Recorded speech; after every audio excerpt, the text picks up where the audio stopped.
હું સ્પષ્ટપણે માનું છું અને કદાચ વિદ્યાર્થી નેતાના નામે જે થોડા ઘણા ગણાગાંઠા ફરે છે, હું આજે નામ સાથે કહીશ. આજે સવારે કપિલ જોશી, નિખિલ સોલંકી, લાડમેન, સુશાંત લાડમેન, આ લાડમેન તો સ્ટુડન્ટ પણ નથી, આ 3 લોકો સવારે આવ્યા. એમની સાથે 2 પેરેન્ટ્સના નામે લઈને આવ્યા હતા કે આ લોકોને અન્યાય થયો છે. એ લોકોને જ્યારે લઈને અમે બેઠા ત્યારે બંને પેરેન્ટ્સ માફી માગીને ગયા છે કે અમારી ભૂલ હતી, અમે ફોર્મ ભરવામાં ભૂલ કરી છે. ત્યાર પછી અત્યારે વિદ્યાર્થી પરિષદના નામે અમારી પાસે આવ્યા, 2 કલાક સુધી હાથ જોડીને વાતો કરી. ત્યાર પછી મારી ઉપર હાથ ઉઠાવવામાં આવ્યો. કોઈ કાર્યકર્તા હતો, એનું નામ નથી જાણતો હું. આજે સૌથી પહેલાં તો હું સમાજને કહેવા માગું છું કે વડોદરા શહેરના લોકો જાગો. આ જેલ નેતાગીરીના નામે કેમ્પસમાં ફર્યા કરે છે, રૂપિયા ઉઘરાવે છે, આ લોકોને બંધ કરો. આજે સવારે કપિલ જોશી, લાડમેન, નિખિલ સોલંકી અને અત્યારે વિદ્યાર્થી પરિષદના નામે આવ્યા. અમે બધાની સાથે પ્રેમથી વાત કરવાનો પ્રયત્ન કરીએ છીએ.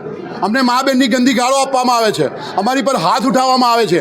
મારી ફેકલ્ટીની lady teachers, lady staff members 100 લોકો કામ પર છીએ અમે, બીજા 100 જેન્ટ્સ છે, 200 લોકો અમે દિવસ રાત કામ કરીએ છીએ. અમે વિદ્યાર્થીઓ માટે કામ કરીએ છીએ, વડોદરા શહેર માટે કામ કરીએ છીએ. અને જો આ વર્તન અમારી સામે થાય તો હવે અમારે પોલીસની પણ જરૂર નથી.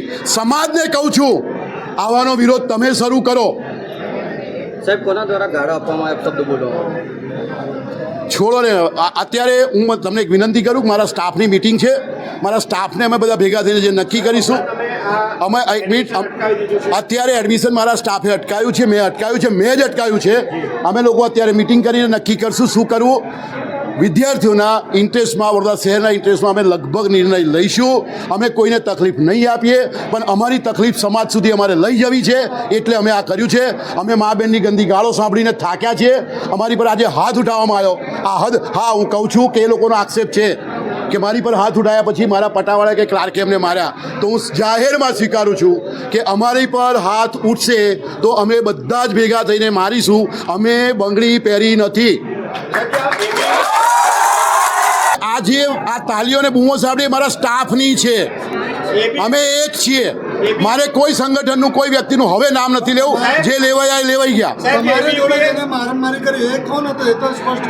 એ વિદ્યાર્થી પરિષદના ટીમમાં આવેલો કોઈ હતો, એને હું ઓળખતો નથી.